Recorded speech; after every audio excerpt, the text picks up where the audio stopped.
এই নির্বাচন থেকে শুরু করে পরবর্তী যে গণতান্ত্রিক রূপান্তর যেটা ঘটতেছে বাংলাদেশে, এই সময়টাতে যাতে ওনাকে পাই, যে স্যাক্রিফাইস সেটার ফসল উনি দেখে যেতে পারবেন। এবং আমাদের সরকারের কাছ থেকে আমরা মনে করি না কোনো কিছু আছে, বরং আমরা তো চাই যে বাংলাদেশে এই যে ডেমোক্রেটিক ট্রানজিশনটা এটা যাতে খুবই স্মুথ হয়। সরকারের পক্ষ থেকে সরাসরি কোনো সহযোগিতা করা হবে কিনা তারেক রহমানকে আনার জন্য? কেন, এটা তো বেসিক কাজ রাষ্ট্রের, যে রাষ্ট্র সেটা কেন করবে না। ব্যক্তিগতভাবে এসেছি, কারণ এটা আসলে সরকার উপদেষ্টা হওয়ার সাপেক্ষ না, বরং আমরা যারা বাংলাদেশের সকল নাগরিকই ওনাকে ভালোবাসি, ওনাকে শ্রদ্ধা করি এই জায়গা থেকে যে উনি যে আপসহীন ভূমিকা রেখেছেন এবং ত্যাগ দেখিয়েছেন বাংলাদেশের জন্য, বাংলাদেশের গণতন্ত্রের জন্য। আমরা ওই শ্রদ্ধার জায়গা থেকে ওনাকে দেখতে এসেছি, আমি পার্সোনালি এসেছি। এবং ম্যাডামের অবস্থা এখন ওনার ডাক্তারদের সাথে কথা বলে যেটা মনে হচ্ছে একটু স্থিতিশীল এবং আরও সামনে আরও ভালো হওয়ার ওনারা আশা রাখতেছেন। আমরাও দেশবাসীর কাছে আশা বলবো যে সবাই দোয়া করেন।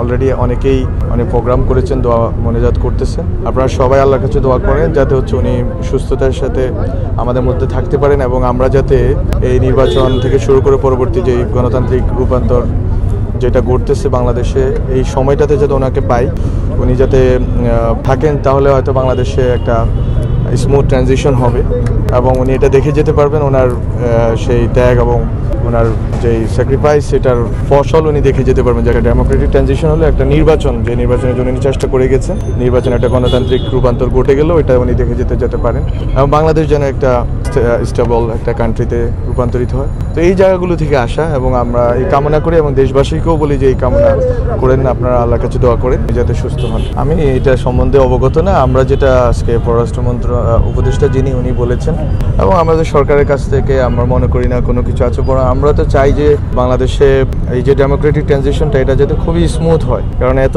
মানুষ রক্ত দিয়েছে শুধু জুলাইতে না, এর আগে 15 বছর ধরে কয়েক হাজার মানুষ শহীদ হয়েছে, গুম খুনের শিকার হয়েছে। ফলে আমাদের এখন একটা ডেমোক্রেটিক ট্রানজিশন দরকার এবং এই ক্ষেত্রে যত রকমের চেষ্টা সরকার করবে।